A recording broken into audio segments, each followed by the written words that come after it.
Қазақтың шығыстағы көршісі Қытай, өздерін аспан асты елі санайтын алып мемлекет Қытай елі ыдырай ма? Бұл туралы қандай саясаттанушы айтты? Қытайдың өз ішінде қандай күрес жүріп жатыр? Міне, осы жаңалықтарды сіздерге айтатын боламыз. Негізінен Қытай мен Қазақстанның арасында тәуелсіздікке дейінде көп деген тарихи оқиғалар, байланыстар болды. Соның ішінде көшпенді бабаларымыздың тұсында Қытай империясы мен арадағы соғыстарды да айтуға болады. Алайда Қытайда коммунистік билік орнағаннан бастап, бұл мемлекет айналасындағы елдерге ықпал етуді бастады. Кішкентай елдерге қаржылай көмек беріп, олардың саяси жүйесіне ықпал ете бастады. Ал Қазақстанда қытайлық компанияларға қарсы халықтың қаншама митингілері болғаны белгілі. Осы сияқты Қытайлардың Африка құрлығында үнді Қытай түбегіндегі елдерге ықпал етіп отырғанын саясаттанушылар да жиі айтып жүр. Енді осындай алып мемлекет ыдырау мүмкін бе деген сұраққа саясаттанушы Әзімбай Ғали ағамыз былай деп айтқан болатын. Саясаттанушы былай дейді: Қытай ыдырайды, бірақ Қытай территориясы бөлшектенбейді, мәселе тек саяси күштерді әртараптануында ғана. Қытай іс жүзінде 2-3 саяси тарапқа бөлінеді. Қазіргі Қытайдағы тұрмыстың төмендеуі авторитаризмнің тоталитаризмге айналу мүмкіндігін төмендетеді. Қытай тынышталмайды. 2-3 тарап күресі демократияға жол ашады. Либерализм мен нарық саяси демократия олардың ұранына айналады. Және де олар биліктің әртараптануын, құқықтық жүйенің дербестенуін, либералдық еркіндікті талап етеді. Жалпы алғанда, Қытайдың тұрмысы соңғы 10-15 жылда көп тәуірлеген.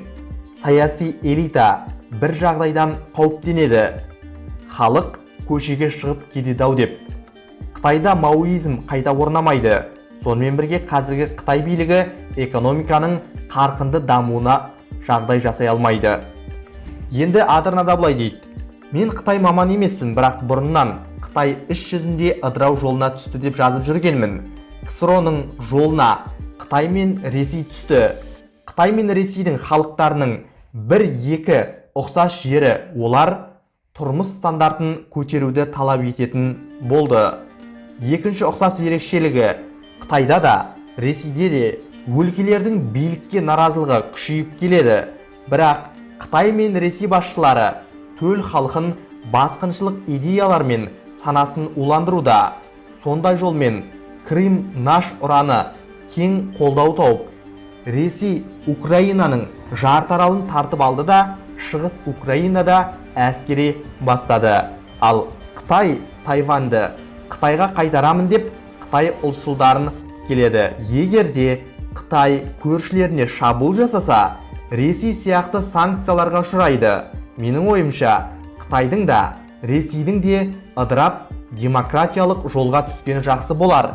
Яғни, империялық қуатты Қытай мен Ресей бізге қауіпті. Қытайдың және Ресейдің мемлекеттік инвестициялары бізге қауіпті.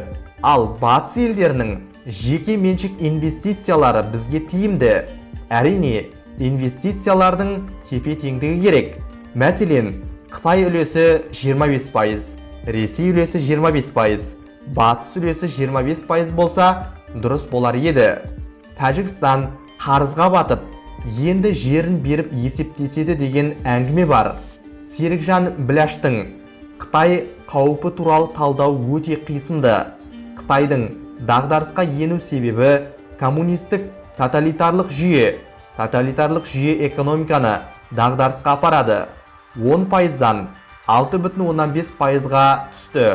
Бірақ Қытай өз саясатын біресе қатаңдатып, көршілермен соғыс бастап, біресе жұмсартатын әдеті бар. Келесі эмиграциялық кезеңі тағы келер. Сол тұста Қазекең ата мекенге толық өтетін кез бір келер. Сол тұста Қазақстанның иммиграция басшылары тағы да қырсықпай келген қазақты қабылдаса болар еді деген болатын саясаттанушы Әзімбай Ғали ағамыз. Ал сіз қалай ойлайсыз? Қытай елі ыдырау мүмкін бе? Егер әлем саясаткерлері айтқандай Қытай ыдырайтын болса, Қазақстан не істеу керек деп ойлайсыз?